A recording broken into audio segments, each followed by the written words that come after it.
রে ওরে নাদান মুসলমান, তোরা কেন বুঝিস না রে?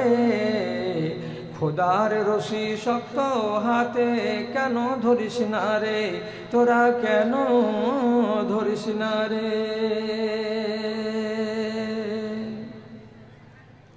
শ্রদ্ধেয় সভাপতি সাহেব, সমবেত এই এলাকার বিভিন্ন প্রান্ত থেকে মাদ্রাসার একরাশ ভালোবাসাকে বুকে নিয়ে এবং ইমানি জজবাকে সাথে নিয়ে উপস্থিত সকল শ্রেণীর আমার ভাই ও বন্ধুগণ তথা মজলিসের এক পার্শ্বে শান্তশিষ্টভাবে বসে থাকা আমার স্নেহের মাতা ও ভগ্নীগণ, আমি আল্লাহ রাব্বুল আলামিনের শুকরগুজারি করছি এবং তার সংক্ষিপ্ত স্তুতি বাদ গাইছি যে মহান আল্লাহ তাআলা কয়েকটি বছরের ব্যবধানকে ঘুচিয়ে দিয়ে আবার আপনাদের সামনে হাজিরি দিয়ে অল্প কিছু কথা বলার সুযোগ করে দিয়েছেন আমাকে। আপনি আল্লাহ রাব্বুল আলামিনের একটুখানি শুকরিয়া আদায় করুন এই অজুহাতে যে বছরের 365 দিন গত করে আপনি এখনো কবরবাসী হননি। আপনার এই প্রাণপ্রিয় প্রতিষ্ঠান যার সাথে আপনার নারীর সম্পর্ক, তার ডাকে সাড়া দিয়ে আপনি বাড়ি থেকে এখান পর্যন্ত ছুটে এসেছেন। বিভিন্ন ওলামায়ে দ্বীনের মুখ থেকে আপনার ঈমানকে সমৃদ্ধ করে এমন বায়ানাত শোনার সুযোগ আপনি পেলেন। তারপর গোপনে গোপনে মাদ্রাসার সর্বাঙ্গীন উন্নতির লক্ষ্যে আপনি টাকা পয়সাও দিয়েছেন। তাহলে একই সুযোগে এখানে এসে ভালো ভালো কথা শোনার সুযোগ পেয়েছেন, নিজের ঈমানকে মেজে ঘষে একটুখানি চাকচিক্য করে নেওয়ার একটা সুন্দর সুযোগ হাতে পেয়েছেন, নিজেকে একটা বিদ্বান হিসাবে গড়ে তোলার জন্য একটা সুন্দর অবকাশ আপনার হাতের সামনে এসেছে এবং আপনি দান করেও একটা পুণ্যবান মানুষ হওয়ার সুযোগ পেয়েছেন। তাই এক সুযোগে আল্লাহ তাআলা আমাকে এতটি ফজিলত আমাকে দিয়ে দিলেন, আর এতটি সুযোগ আল্লাহ তাআলা আমাকে গ্রহণ করার যখন দিলেন সুযোগ, তখন সেই আল্লাহ তাআলার আমি একটু নামাক হালালি করি। নামাক হারামকে আল্লাহ তাআলা পছন্দ করেন না। মুহাব্বতের সাথে যদি নামাক হালালি করতে চান তাহলে নিজের ঠোঁট দুটোকে একটু নাড়ান, জিভটাকে সামান্য একটু হিলান, আর হিলিয়ে বলে দেন অন্তরের অন্তরস্থল থেকে একটু স্লো আওয়াজে মুহাব্বতে আলহামদুলিল্লাহ। তারপরে তার আখিরি নবী রাহমাতুল আলামিন বিপ্লবী জননেতা জনাবে মুহাম্মদুর রাসূলুল্লাহ সাল্লাল্লাহু আলাইহি ওয়াসাল্লামের উপর শত সহস্র দরুদ ও সালাম নাজিল হোক। আল্লাহুম্মা সাল্লি আলাইহি আল্লাহুম্মা বারিক আলাইহি। বেরাদারান ইসলাম, আপনাদের সামনে যে দুটি আয়াত আমি পড়েছি, আয়াত দুটির সোজা সোজা তর্জমা শুনতে গেলে কিছু করার নাই, একটুখানি মনের ভেতরে ব্যথা লাগবে।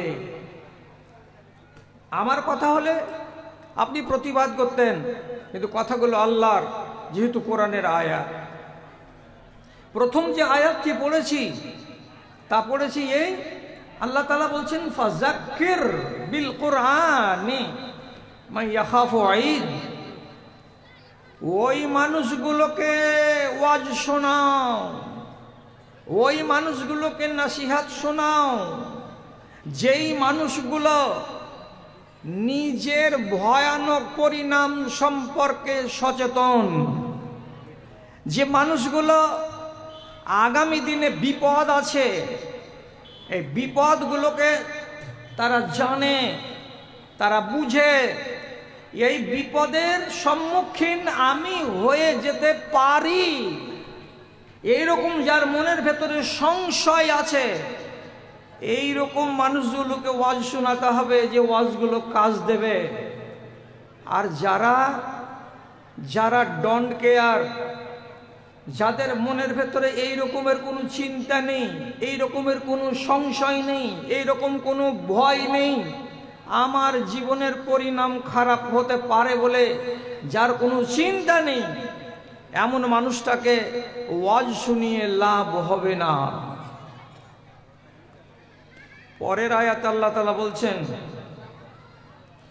ওই মানুষগুলোর চাইতে জালিম আর কে হতে পারে আল্লাহর দুনিয়ায়? যেই মানুষগুলোর সামনে কোরআনের কথা বলা হলো, যেই মানুষগুলোর সামনে আল্লাহ রাব্বুল আলামিনের ফরমান এবং তার নবীর কথাগুলোকে পেশ করা হলো, লোকগুলো কথাগুলোকে কান পেতে শুনলো, আর শোনার পরে বাউন্ডারির বাইরে গিয়ে ওর জীবনে যেটা চলন ছিল সেই চলনের উপরেই বহাল থেকে গেল, একটুও পরিবর্তন নিজেকে করতে পারলো না। তাহলে এই মানুষটার মতো জালিম আল্লাহর দুনিয়াতে কে আছে? তার মানে এই লোকটাই হয়ে গেল অপরাধী, এই লোকটাই হয়ে গেল আসামি। সে নর হোক কিংবা নারী হোক, যেই হোক না কেন, এই লোকটাকে আল্লাহ তাআলা সাব্যস্ত করলেন আসামি বলে। আর দেওয়ার পরে সাথে সাথে বলছেন, ওয়া ইন্না মিনাল মুজরিমিনা মুনতাকিমুন। দুনিয়াতে যত মুজরিম আছে, যত আসামি আছে, যারাই আমার আদেশ এবং নির্দেশকে উল্লঙ্ঘন করবে তারা আসামি। এবং এমন আসামিগুলোর কাছ থেকে আমি প্রতিশোধ চুকিয়ে নিতে সক্ষম, আমাকে টাইম লাগবে না। আমি ওই রকম মুজরিমগুলোর প্রতিশোধ দুনিয়াতে চুকিয়ে নিতে পারি। আর দুনিয়াতে যদি না চুকাই তাহলে আখেরাতে আমি চুকিয়ে নেব। আমি হলাম আল্লাহ, আমাকে কেউ আটকাতে পারবে না।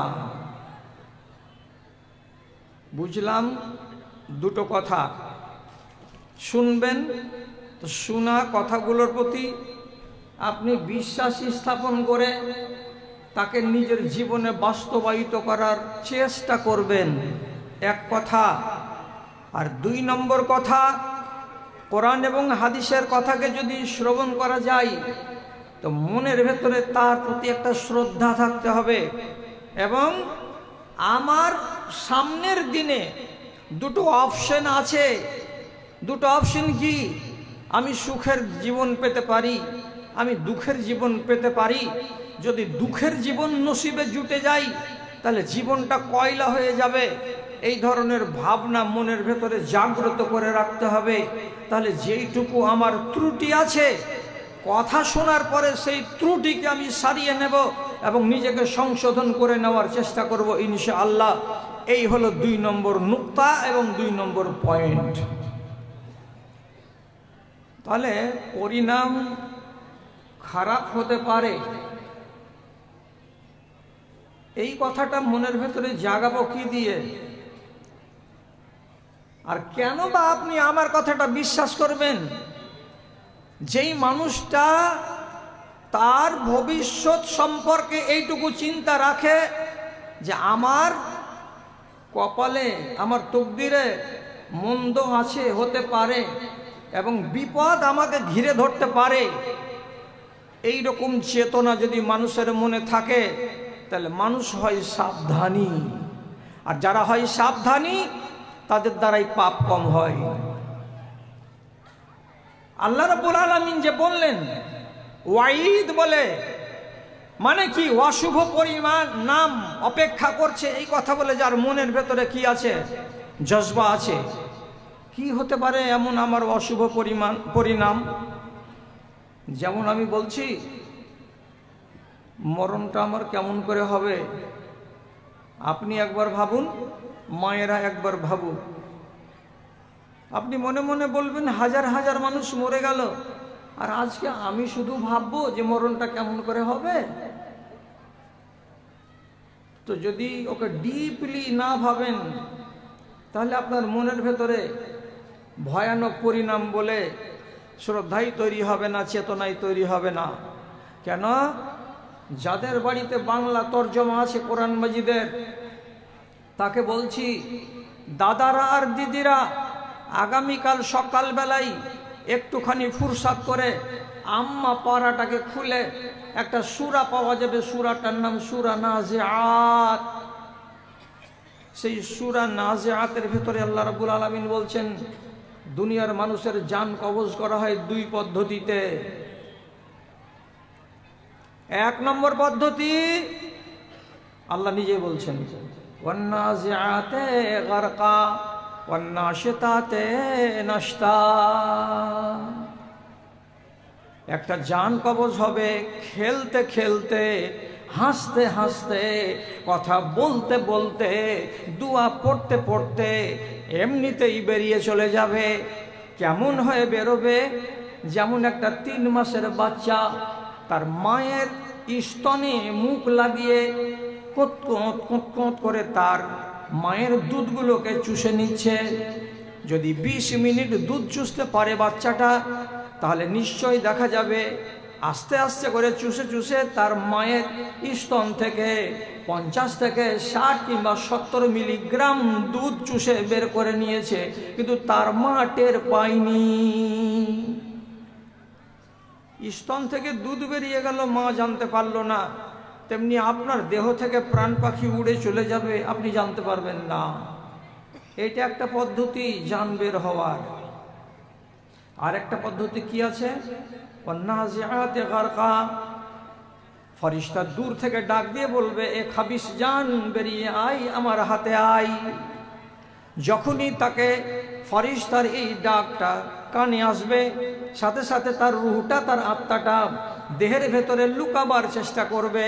যখন সে নিজে থেকে আল্লাহর ফেরেশতার হাতে ধরা দেবে না, তখন আল্লাহর ফেরেশতা পায়ের দিক থেকে খিঁচে, পায়ের দিক থেকে চিপে, পায়ের দিক থেকে নিংড়ে, যেমন ইক্ষুকে মেশিনে ভরতে গেলে রসগুলো একদিক দিয়ে বেরিয়ে যায় আর ছোবড়াগুলো আর একদিক দিয়ে বেরিয়ে যায়, ওই রকম করে একটা মানুষের রুহটাকে তার দেহের ভেতরে মালাকুল মউত প্রবেশ করে গিয়ে নিংড়ে চুষে তার দেহটাকে বের করে আনবে।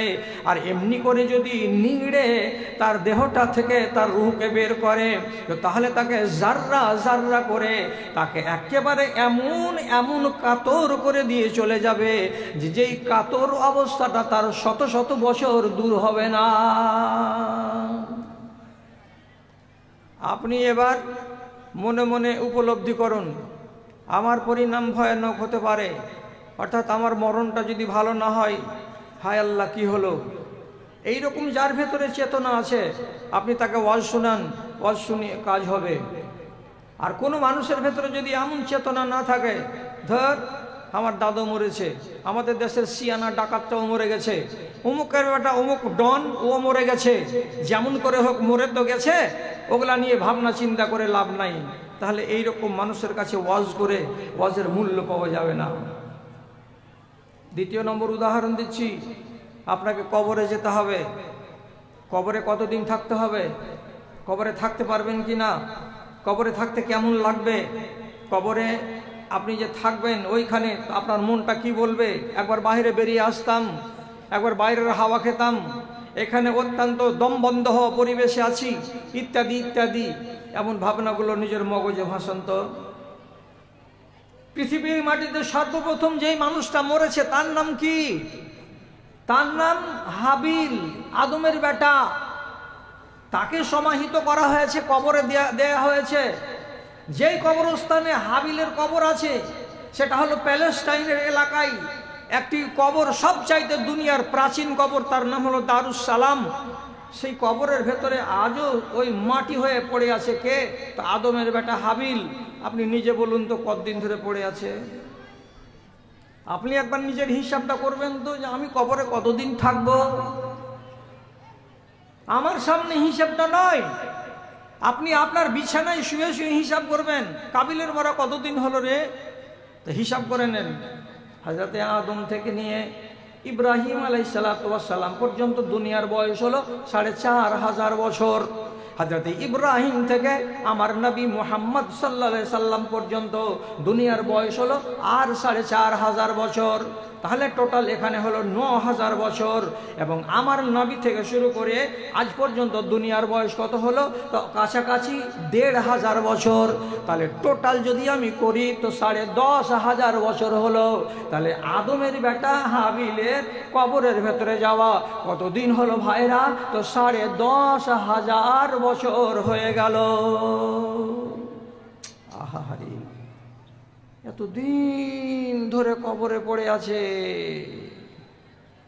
আমি যেদিন কালিয়াচকের এলাকায় এই শেরশাহীর এলাকা থেকে, রান্নুচক থেকে, দক্ষিণ পাড়া থেকে, উমুমিন পাড়া থেকে কোনো এক জায়গা থেকে মরে যাব, আমাকেও আমার লোকেরা আমাদের কবরস্থানে রেখে দিয়ে আসবে। তা আমি কতদিন থাকবো আল্লাহ কবরের ভেতরে? কবে তোমার ফেরেশতা ইসরাফিল বাঁশি বাজাবে? কবর থেকে বেরিয়ে আমাকে হাসরের মাঠ দৌড়াতে হবে। তো তার জন্য আমার লিমিট কত? আমি কি 15 বছর থাকবো কবরে, না 20 বছর থাকবো? আপনি বলতে পারবেন? মরণের পর কবরের হালাতকে যদি জাগিয়ে তুলেন মগজে, তাহলে আপনার মনটা খাকসার হয়ে থাকবে। আর আপনার মতো মানুষকে ওয়াজ শোনাতে গেলে কিছুটা আপনার কাছ থেকে রেজামন্দি এবং ওয়াজগুলোর প্রতি আপনার স্বীকৃতি পাওয়া যাবে। আর যদি এইরকম মিজাজ আর মন মানসিকতা না থাকে, তো তাহলে সারা রাত কুকুরের লেজকে যদি টেনে রাখা যায় আর সকালবেলা যদি দড়িটা খুলে দিত আবার জিলেবি হয়ে যায়, ওই রকম 1.5 ঘন্টা বক্তৃতা দেব আপনার সামনে আর দিয়ে চলে যাব। সকালবেলায় আপনি যেমন ছিলেন তেমনি থেকে যাবেন, একটুও পরিবর্তন হবে না।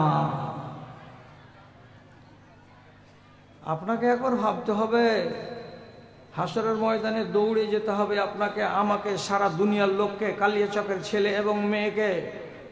হাসরের মাঠটা কোথায় হবে? এই মাদ্রাসাতে 1 ডজন আলেম আছেন, খুব সত্য কথা বলছি। আল্লাহ পাকের নবীর স্ত্রী হযরত উম্মে সালমা রাসূলকে বলছেন, আল্লাহ রাসূল, হাসরের মাঠ কোথায় হবে একটু বলুন না। নবীজি বলছেন, প্যালেস্টাইনের এলাকা যখন অবিভক্ত ছিল, যখন ছিল সেটা সিরিয়া, নবীজি বলছেন এই সিরিয়ার বিশাল এলাকায় আল্লাহ রাব্বুল আলামিন হাসরের মাঠ বানাবেন। কিন্তু এই জমিনটা সেই জমিন হবে না, এই জমিনের মতো উঁচু নিচু জায়গা থাকবে না, এই জমিনের মতো গাছপালা, নদ নদী, পাহাড় পর্বত থাকবে না। সেদিন জমিনটা কেমন হবে? ইয়াউমা ইউবাদদালুল আরজু গায়রাল আরজে, এই জমিনকে সম্পূর্ণ আল্লাহ রাব্বুল আলামিন বদলে দিয়ে নতুন সমতল জমিন বানাবেন, নতুন সমতল মাঠ বানাবেন। মাঠটা হবে কোথায়? তো সিরিয়ার এলাকায়। কবর থেকে উঠেই হাদিস বলছে ইউহুশার, সবকে তেড়ে জমা করা হবে। এই দৌড়া, বসে কেন আছিস? কোনো মানুষ বসে থাকবে না, উঠা মাত্রই দৌড়াতে শুরু করবে। ওকে কেউ বলতেও যাবে না যে বাংলাদেশের দিকে দৌড়াবো, না এদিকে দক্ষিণ দিকে মুখ করে শ্রীলঙ্কার দিকে দৌড়াবো, না উত্তর দিকে মুখ করে সোভিয়েত ইউনিয়নের দিকে, রাশিয়ার দিকে দৌড়াবো। কেউ বলতে যাবে না, উঠেই পশ্চিম দিকে দৌড় লাগাবে। কোথায়? তো হাসরের ময়দান। এখান থেকে সিরিয়া কত দূর? প্লেনে যদি যাওয়া যায় আর দুবাইকে ভায়া করা যায়, তাহলে 7 ঘন্টা টাইম লাগবে প্যালেস্টাইনের মাটিতে যেতে কিংবা বাগদাদ শহরে নামতে। তাহলে একটা প্লেন যদি ঘন্টাতে 700 কিলোমিটার চলে আর তাকে 7 ঘন্টা সময় লাগে, তাহলে 7 7 49, 5900 কিলোমিটার রাস্তা আপনার মতো একটা মানুষকে শেরশাহীর কবরস্থান থেকে উঠে দৌড়াতে হবে। আর রাসূলুল্লাহ বলছেন পায়ে চপ্পল থাকবে না, গায়ে 1 ইঞ্চি কাপড় থাকবে না, এবং যেমন তুমি মায়ের পেট থেকে পয়দা হয়েছিলে বিনা খাতনা দেওয়া, ওই রকম বিনা খাতনা দেওয়া তোমাকে দৌড়াতে হবে। সেদিন কেউ পানি নিয়ে এগিয়ে আসবে না, জায়গায় জায়গায় দাঁড়িয়ে একটু জিরিয়ে নেবে, জিরিয়ে নেওয়ার কোনো ব্যবস্থা থাকবে না। এবার চলো দৌড়াও, এখান থেকে দৌড় লাগাও। তাহলে এই ভীষণ যাত্রা হাসরের ময়দান পর্যন্ত আমাকে দৌড়াতে হবে। এই কথাটা যদি রাতের বেলায় শুয়ে শুয়ে একবার নিজের কল্পনাতে আঁকেন, ভিতরটা শুকিয়ে শুকিয়ে উঠবে মাঝে মাঝে। আর যদি নিজের ভেতরে কোনো রকমের পরিবর্তন লক্ষ্য করেন, তাহলে জানতে হবে যে আমার সামনে যদি কেউ ওয়াজ করে তাহলে ওয়াজ কাজ দেবে। আর যদি ভিতরে কোনো রকমের পরিবর্তন লক্ষ্য না করতে পারেন, তাহলে আপনি জানবেন আপনার হৃদয়টা পাষাণ, আপনাকে সোজা করা মুশকিল আছে। ভাইজান, আমি কি আয়াত পড়েছি? যাদের সামনে কোরআনের কথা রাখা হয়, তারপরে তারা সেটাকে কান দিয়ে শোনে, শোনার পরে বুঝে, আর বুঝার পরে সীমানার বাইরে যখন চলে যায়, তো যেমন তার চরিত্র থাকে সে আবার হয়ে যায়। তাহলে এই মানুষটার মতন অপরাধী আল্লাহর দুনিয়াতে কে আছে?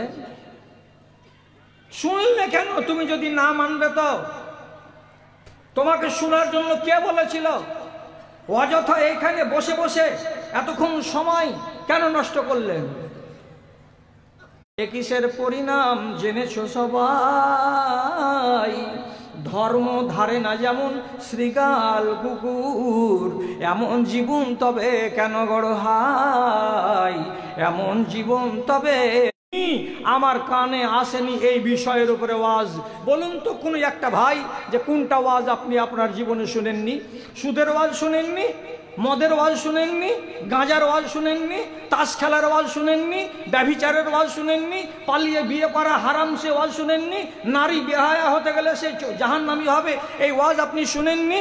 আপনি কি জাদু করা হারাম এই ওয়াজটা আপনি শুনেননি?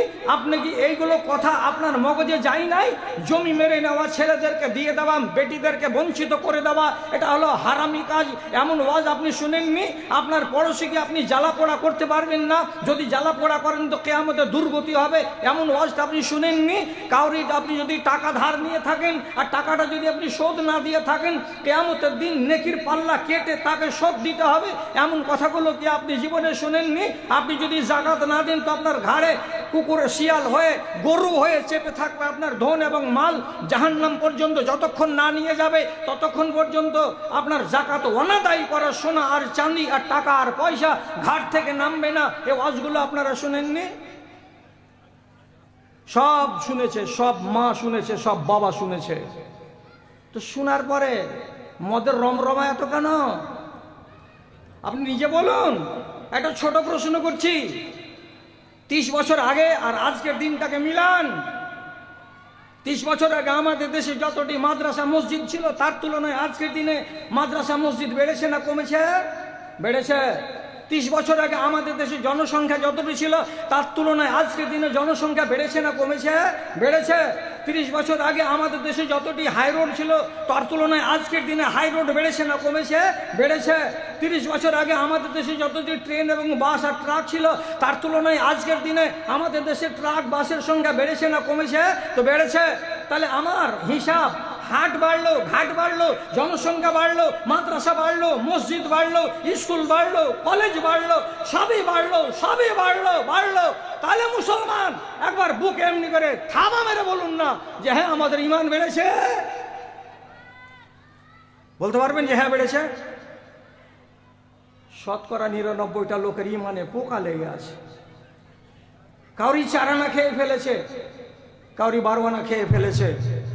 আর এমনই দুর্বল অবস্থাতে মুসলমান বেঁচে আছে, আল্লাহর কসম খেয়ে বলছি, পাকা ইমানদার আমার চোখের সামনে একটাও ভাসে না। আমি নিজেও পাকা ইমানদার নই। আপনারা বলবেন বুড়া বয়সে মৌলবীটা এমন আবোল তাবোল বলতে লাগলো কেন? আমি আবোল তাবোল বললে আপনার কাছ থেকে মাপ নিয়ে বাড়ি যাব। আব্দুল্লাহ বিন উমর রাদিয়াল্লাহু তাআলা আনহু বলছেন, তোমাদের সামনে একটা দিন আসবে, তোমাদের সামনে একটা দিন আসবে। কি দিন আসবে? ইয়াখরুজুনান নাসা মিনাল মাসাজিদে ওয়া লাইসা ফীহিম মুমিনুন। একটা মসজিদের সামনে ফজরের বেলায় তোমরা দেখতে পাবে 50 জন লোক দাঁড়িয়ে আছে। তুমি দেখবে যে 50 জন লোক মসজিদের সামনে দাঁড়িয়ে আছে। তখন কয়টা টাইম? তো 5:15 বা 5:30। তোমার মনটা বলবে আচ্ছা রে, মানুষ কয়টা ভালো, এরা সবটি নমাজি মানুষ, এক্ষুনি মসজিদে ফজরের নমাজ পড়ে বাইরে তারা বেরিয়ে এসেছে, এরাই হলো ইমানদার। আপনার মন বলবে কত ভালো মানুষটি গো। কিন্তু আব্দুল্লাহ বিন উমর কি বলছেন? লাইসা ফীহিম মুমিনুন। ওই 50টা লোক নমাজ পড়ে বেরিয়ে এসেছে, তাই দেখে তুমি তাদেরকে 1 নম্বর মুসলমান বলিও না। ওদের ভেতরে একটাও মুমিন নাই, একটাও মুমিন নাই, একটাও মুমিন নাই। ওই 50টা লোক সবাই হলো মুসলমান। মুসলমান মুমিন নয়। মুসলমান কাকে বলে আর মুমিন কাকে বলে? নমাজও পড়বো আর সর্দারের বেটার বিয়েতে মাথার কাপড় ফেলে দিয়ে বরযাত্রী চলে যাব, ওই বেটি ছেলেটা হলো মুসলমান। নমাজ পড়বে কে? তো আমজাদের বেটা নমাজের টাইমে নমাজ পড়ে নিল, আর নমাজ পড়ার পরে বাইরে গিয়ে সাথে সাথে একটা সিগারেটকে জ্বালিয়ে দিয়ে পো পো করে টানতে শুরু করে দিল। এটা হলো হারাম। হারামকে যদি সেবন করে তো এই লোকটা মুসলমান। এইখানে দেখা যাচ্ছে দক্ষিণ মাথায় 12 থেকে 14টা ধনী লোক বসে আছে। এরা জুম্মার দিন মাত্র নামাজ পড়তে যায়, আর বাদ বাকি দিনে নামাজ পড়তে যায় না। এরা সুন্দর করে জামার কাপড়কে ইস্ত্রি করে আর একটা গোল টুপি মাথায় দিয়ে আর শরীরে আতর লাগিয়ে নামাজে যায়। আর আমি দেখে মনে মনে বলবো লোকটা পাক্কা নামাজি, কিন্তু এই মানুষটা জুমার দিনটা জুমা পড়ে গায়ে আতর লাগিয়ে, তারপরে 6টা দিন নামাজে আসে না। এই লোকটা মুসলমান, লোকটা মুমিন নয়। এই মাথায় দেখতে পাওয়া যাচ্ছে 15 থেকে 20টা লোক যারা কোটিপতি আছে, এদের জমিতে ফসল হয়। আপনার কালিয়াচকে যদি নাই বা হয়, তো আমার মালদহের ওই প্রান্তগুলোতে এক একটা মানুষের সিজনে 100 কুইন্টাল করে ভুট্টা হয়, 100 কুইন্টাল করে ধান হয়। আপনার এখানে কোটি কোটি টাকা আছে, তো আল্লাহ পাকের হুকুম আছে নবীজির পক্ষ থেকে কি বলছেন, যদি তোমার 20 কুইন্টাল ধান হয়, তাহলে 1 কুইন্টাল 20 ভাগের 1 ভাগ আল্লাহর নামে বের করে দাও। তোমার যদি টাকা বেশি হয়, তো তাহলে পারে 1 লাখ টাকাতে তোমাকে 2500 টাকা জাকাত বের করে দিতে হবে। এটা হলো আল্লাহ রাব্বুল আলামিনের ফরমান। কিন্তু বাস্তবে দেখা যাচ্ছে কত নামাজি, কত আল্লাহওয়ালা, কত হাজি, আর কত গাজী, আর কত টুপিওয়ালা, আর কত ভদ্রলোক, সমাজের সব শ্রেণীর মানুষকে দেখা যাচ্ছে জাকাত বের করে না। 595 গ্রাম চাঁদি যদি কোনো নারীর কাছে থাকে, আর বছরের মাথায় সে যদি তার 40 ভাগের 1 ভাগ টাকা তার মূল্যকে নির্ধারণ করে না বের করে দেয়, তাহলে ওই চাঁদিগুলো আগুন হয়ে কিয়ামতের দিন তার গলায় ছড়ে থাকবে। একটা মানুষের কাছে যদি 4 লক্ষ টাকা থাকে, তাহলে 4 আড়িয়া 10,000 টাকা জাকাত যদি না বের করে দেয়, তো টাকাগুলো তার ঘাড়ে জানোয়ারের আকারে চড়ে থাকবে। তাহলে দেখতে পাচ্ছি এখানে 20টা লোক যারা জাকাত দেওয়ার যোগ্য, অথচ জাকাত দেয় না, কিন্তু নামাজ পড়ে, অথচ রোজা সে করেছে। তাহলে এ মানুষটা মুমিন নয়, এ লোকটা হলো মুসলমান। তো হলো তো কি হলো, যে মুসলমান হলো তো কি হলো, হলো কিনা একটা বললে হবে না। এক ঝাঁক মাওলানা আছে, সকালে সার্টিফাই করিয়ে নেবেন। আপনাদের মতো ইমানদারগুলোর কোয়ালিটি কোরআনে আল্লাহ তাআলা করেছেন 3টা। একগুলোকে বলে মুসলমান, একগুলোকে বলা হয় মুমিন, একগুলোকে বলা হয় মুহসিন। মুসলমান কারা? যারা ভালোর সাথে মন্দ চালিয়ে যায় তারা, যাকে 2 নম্বর ভাষাতে বলা হয় ধান্দাবাজ। 3 নম্বর মুমিন কাকে বলা হয়? যারা অল্প আমল করলেও জীবনে কোনোদিন হারামের দিকে চোখ তুলে তাকায় না। যেটি জায়েজ আমল, যেটি ফরজ, থোড়া করা করে, কিন্তু হারামে যায় না, এই লোকটা হলো মুমিন। আর মুহসিন কাকে বলা হয়? তো মুহসিন ওই লোকটাকে বলা হয় যে ওর উপরে 17 রাকাত ফরজ নামাজ, আর সুন্নাত নামাজ হলো 12 রাকাত, আর কমসে কম 1 রাকাত হলো বেতর দিয়ে লোকটা সারাটা দিনে 30 রাকাত নামাজ তো পড়েই। কিন্তু তারপরে কিছু কিছু মা আছে, বেলা 8টা যখন বাজলো তখন 5 নামাজ পড়লো। কয় রাকাত? তো 4 রাকাত। এটা হলো নফল। কিছু কিছু মানুষ আছে জয়বার মসজিদে আসবে, ঢুকা মাত্র 2 রাকাত নামাজ পড়বে, তাহলে 5 ওয়াক্তে মসজিদে ঢুকতে 10 রাকাত নামাজ পড়ে। এটা কি নামাজ? এটা নফল। কিছু কিছু মা আর ভাই আছেন যারা রাত 4টা বেজে যায়, 3:30 বেজে যায়, ওই রকম অন্ধকার রাতে একাই জেগে গিয়ে 8, 3, 11 রাকাত তাহাজ্জুদের নামাজ আদায় করে। এগুলো ফরজ নয়, এগুলো নফল। তো যারা এইগুলো আদায় করে, যারা এইগুলো কোর্সের বাইরে নেক কাজ করে, এই মানুষকে বলা হয় মুহসিন। এবার তফাৎটা কি হলো? যদি কোনো মানুষ মুসলমান হয়ে কবরে যায়, তাহলে ওয়ারেন্টি আছে, গ্যারেন্টি নাই যে সে প্রথম চান্সে জান্নাতে যাবে। শতকরা 100টা যদি লোক মুসলমান হয়ে কবরে যায়, কিয়ামতের দিন হতে পারে 1টা কিংবা 2টা প্রথম চান্সেই জান্নাতে চলে যেতে পারবে। বেশিরভাগ মানুষেরা যারা মুসলমান হয়ে মরে, তাকে 1 মাসের জন্য, তাকে 1 বছরের জন্য, তাকে 2 বছরের জন্য হলেও আগে জাহান্নামে যেতে হবে। তারপরে পুড়ে ছাই হওয়ার পর আল্লাহর জান্নাতের মুখ দেখবে। আর যারা মুমিন হয়ে মারা যাবে, যারা মুহসিন হয়ে মারা যাবে, তারা যেমনি মারা যাবে তেমনি তারা জান্নাতে যাবে। এদেরকে জান্নাত থেকে কেউ আটকাবে না। একগুলো ডাইরেক্ট জান্নাতি আর একগুলো ইনডাইরেক্ট জান্নাতি। তো যারা মুসলমান তারা ইনডাইরেক্ট জান্নাতি। এবার আপনি বলেন, আব্দুল্লাহ বিন উমর যে চোখ দিয়ে দেখেছিলেন এটাকে ব্যাখ্যা করি। 50টা লোক নামাজ পড়ে বেরিয়ে আসলো, তো বলছে একটাও মুমিন নাই, সবটি মুসলমান। কেন?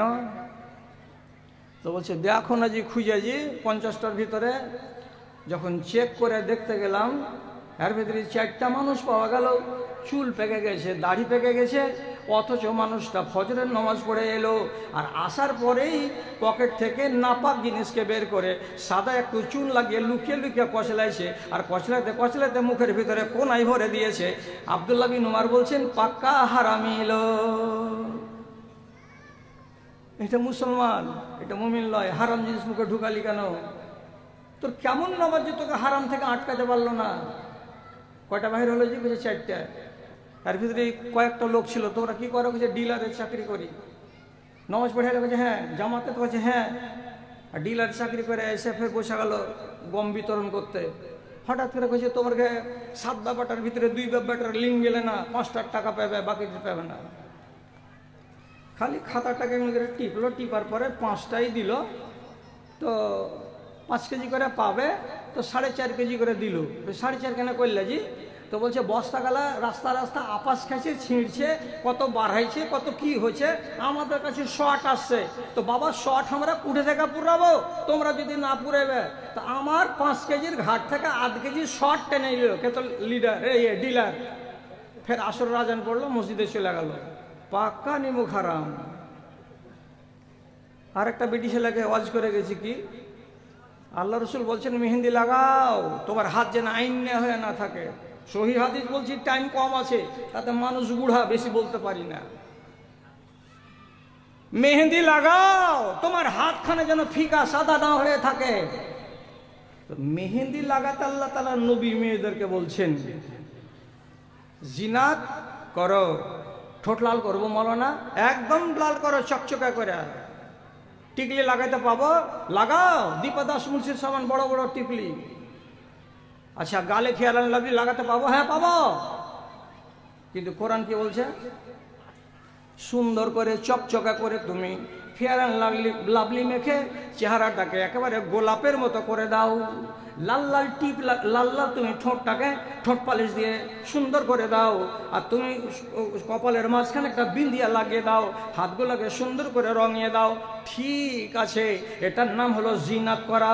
ইসলামে জিনাত করা জায়েজ আছে, কিন্তু আল্লাহ রাব্বুল আলামিন কোরআন মাজিদে বলছেন ওয়ালা তুবদিনা জিনাতাহুন্না, ওরে নারীরা তোমরা তোমাদের এই জিনাতগুলো 6টা বেটা ছেলেকে দেখাতে পাবে, 6টা বাদ দিয়ে 7 নম্বর কোনো পুরুষকে দেখাতে পাবে না। কে 6টা বেটা ছেলে? তো বলছে তোমার স্বামী দেখতে পাবে এক, তোমার বাপ দেখতে পাবে এক, তোমার ভাই দেখতে পাবে এক, তোমার শ্বশুর দেখতে পাবে এক, এবং তোমার ছেলে দেখতে পাবে এক। আর তোমার বাড়িতে যদি নাবালক কোনো বাচ্চা থাকে যেটা কাজ করে, তো কাজের ছেলেটা নাবালক যদি হয় তো সেই ছেলেটা তোমার জিনাত দেখতে পাবে, তোমার লাল ঠোঁট দেখতে পাবে, তোমার গাল দেখতে পাবে, তোমার যতগুলো সৌন্দর্য আছে সবই দেখতে পাবে।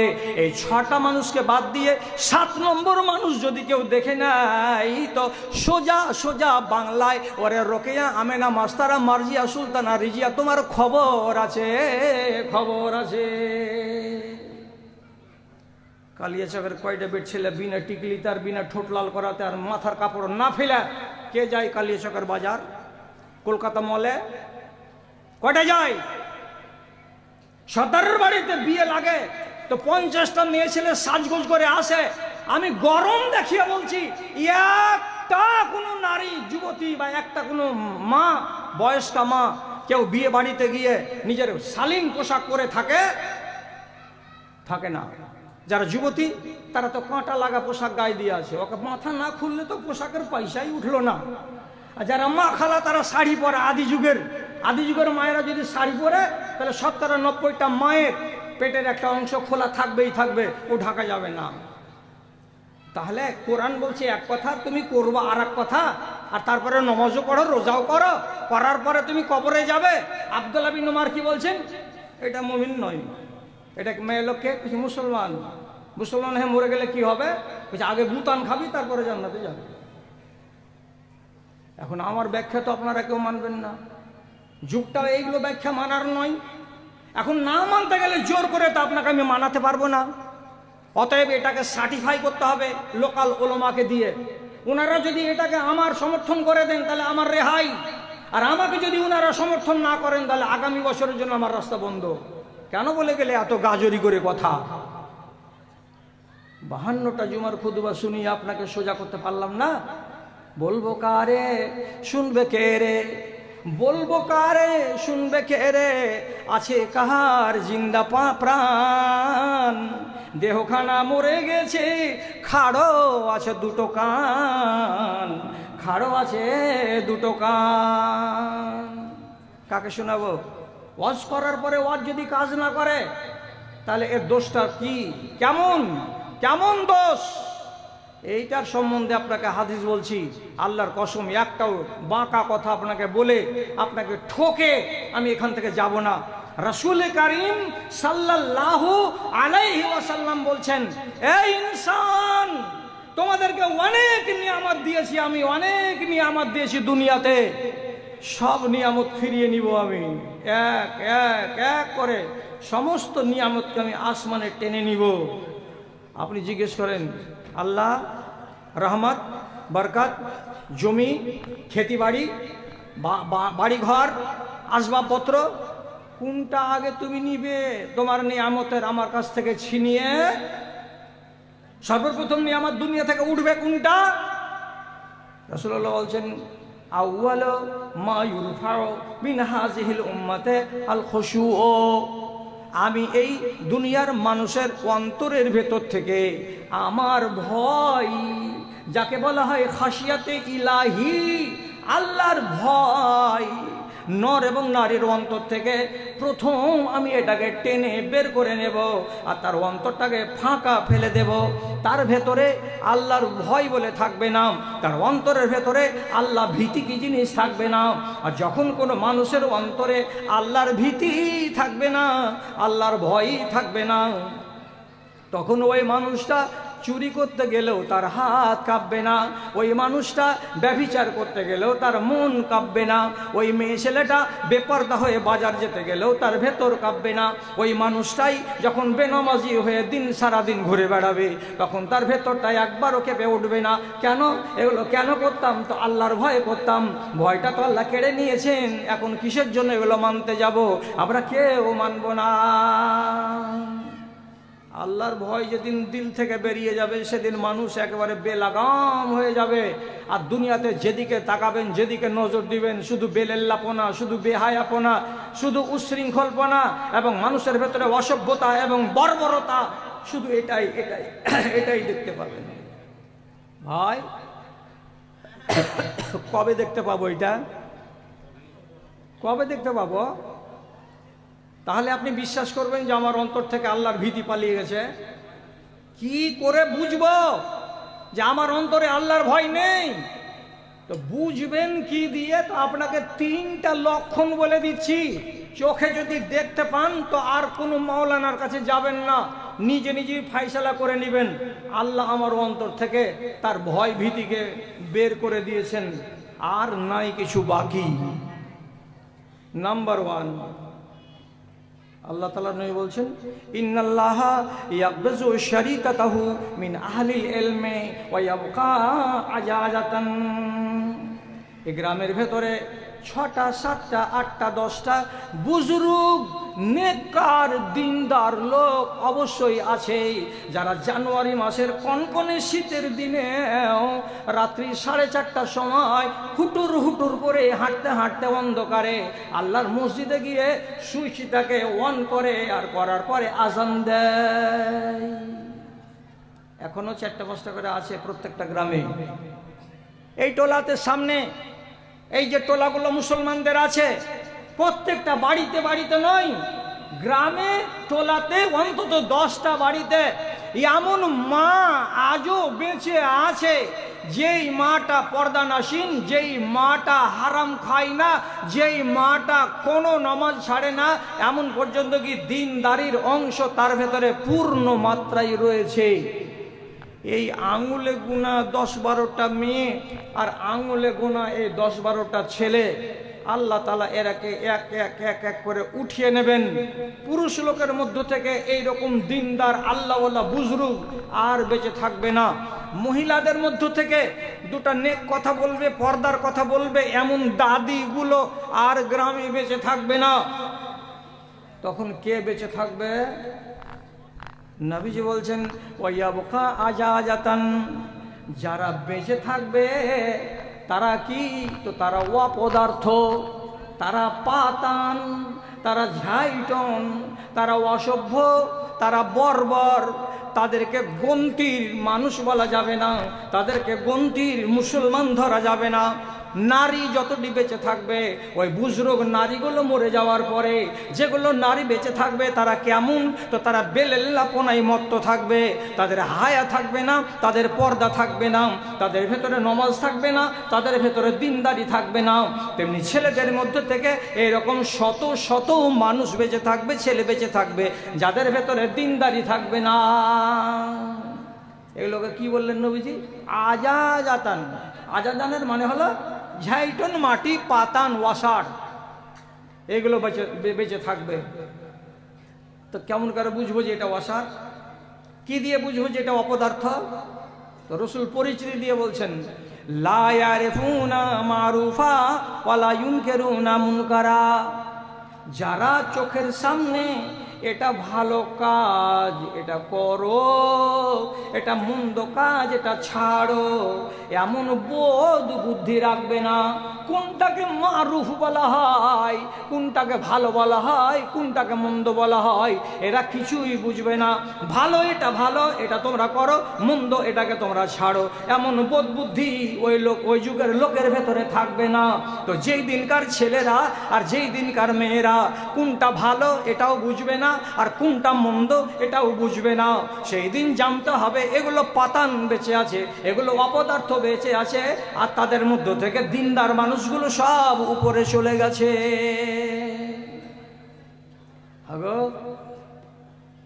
মালদা কলেজে বিএ সেকেন্ড ইয়ারে পড়ছে, তো ওই বেটি ছেলেটাকে আমি অপদার্থ বলবো কেন? কালিয়াচক কলেজে থার্ড ইয়ারে পড়ছে একটা ছেলে, তো রসুলের হাদিস শুনে আমি বলবো ভাই আজা জাতান ই পাতান পড়ে আছে, এক আমি পাতান বলবো কেন? শর্ত কি দিলাম? যে লোকটা ভালো আর মন্দ কিছুই বুঝে না, এটা ভালো গ্রহণ করি, এটা মন্দ এটা ছেড়ে দিই, বলছে এগুলো কিছুই বুঝে না। কি দিয়ে বুঝলাম? কি দিয়ে বুঝতে পারা যাবে? গত 4 দিন আগে নেপালের সুনসারি জেলাতে জালসা করছি, 4টা ছেলে আমাদেরকে খাওয়াবার দায়িত্বে আছে। একটা 12 বছর, একটা 14 বছর, একটা 16 বছর, আর একটা মোটামুটি এর মাঝামাঝি বয়স হবে। আলহামদুলিল্লাহ 4টাই মুসলমানের বাচ্চা। যে মৌলানাটিকে খাওয়াবার দায়িত্বে আছে ওই 4টা বাচ্চারই চুলের ছাঁটনি দেখলাম এখান থেকে শুরু করে এইভাবে সোজা করে গেল, আর যে পাছা দিক পর্যন্ত একবারে বেলেট দিয়ে চেয়েছে নেড়া করে রেখেছে, আর এই উপরের অংশটুকুকে বসা ক্যাথা সেলাই করা মাইচা করে বানিয়ে রেখে দিয়েছে। আমি বলছি বাড়ি কোথায়? বলছি এই গ্রামে। তোমরা এখানে কেন? বলছে আপনাদের খিদমত করার লেগে আমার নিযুক্ত করা হয়েছে। আমি বলছি হবে তোরকে গোষ্ঠীতে একটা ভালো মানুষ নাই যে তোরকে মতন চোরঠাটিকে আমারকে খিদমত করার লেগে পাঠালছে? তোরকে নামে হাদিসে কি লেখা আছে তোরা জানিস? একটা ছোড়া বড় বড় চোখ করে দেখেছে, কি লেখা আছে জি মৌলানা, কি লেখা আছে আমাদের নামে হাদিসে? তো বলছে হাদিসে লেখা আছে কি, মান আখাযা মিন শারে রাসিহি শাইআন ওয়া তারাকা বাজ। কোনো মানুষ যদি তার মাথার চুল কাটতে গিয়ে কোনো অংশকে কেটে নেয় আর কোনো অংশটাকে ছেড়ে দেয়, তাহলে এই লোকটাকে আমি নিজের উম্মত বলে গুনতে রাজি নাই। এটা আমার উম্মত নয়, এটা ডোমচামারের জাত, একে আমার উম্মতের লিস্টের ভিতরে ভরিও না। কে বলছে? নবীজি বলছেন তোকে উম্মতি আমি নিব না। তাহলে কি ছাঁটনি ছেটে এসেছে সেইটা? সারা ভারতবর্ষের মুসলমানদের জন্য মডেল আল্লাহ পাকের নবীর সুন্নাত নয়, যে তুমি লিম্মা চুল রাখো, না হয় জুম্মা চুল রাখো, না হয় অফরা চুল রাখো। ওইগুলো চুল না রেখে দিয়ে তুমি কি করেছো? তো মেসি মার্কা চুল রেখেছো। মেসির সাথেই জাহান্নামে যাবি। কাগজ বের করে, যদি কাগজ না থাকে তো আমার ব্যাগ থেকে নিয়ে যা, তোকে আল্লাহ তাআলা হাসরের ময়দানে উঠাবে তোর বাপ মেসির সাথে। শরীয়তকে নিয়ে ফাজলামো করার জায়গা পাও না। একটা লোক চিরনি করে আসেনি, আর এত বড় বড় চুল ঝাঁকড়া ঝাঁকড়া হয়ে আছে। রসুল ওকে কড়া কথা না বললে আর একটা লোককে ডেকে বলছে, আওয়ালা ইয়াজিদু হাজার রাজুল শাইআন মিম্মা ইউসাক্কিনু বিহি শারা রাসিহি। এরে বাবারা, এই গজুয়া লোকটা কি এমন কোনো কিছুই পায় না যে যার দ্বারায় তার মাথার ঝাঁকড়া চুল কয়টাকে একটু জুত করে নেবে, একটু সাইজে করে নেবে, এমন কি কোনো জিনিস সে পায় না। চিরুনি করলে ঝাঁকড়া থাকবে? থাকবে না। চিরুনি করে চুলটিকে জুত করে রাখো, রাসূলের নির্দেশ। আর ইবনে আব্বাস বলছেন কি, আমরা নিজে নিজে সাজতাম সাহাবীরা। কেমন হয়ে সাজতাম? দাড়িতে চিরুনি করতাম, মোচে চিরুনি করতাম, চুলে চিরুনি করতাম, আর মাঝে মাঝে মুখগুলোকে মুছে মুছে রাখতাম।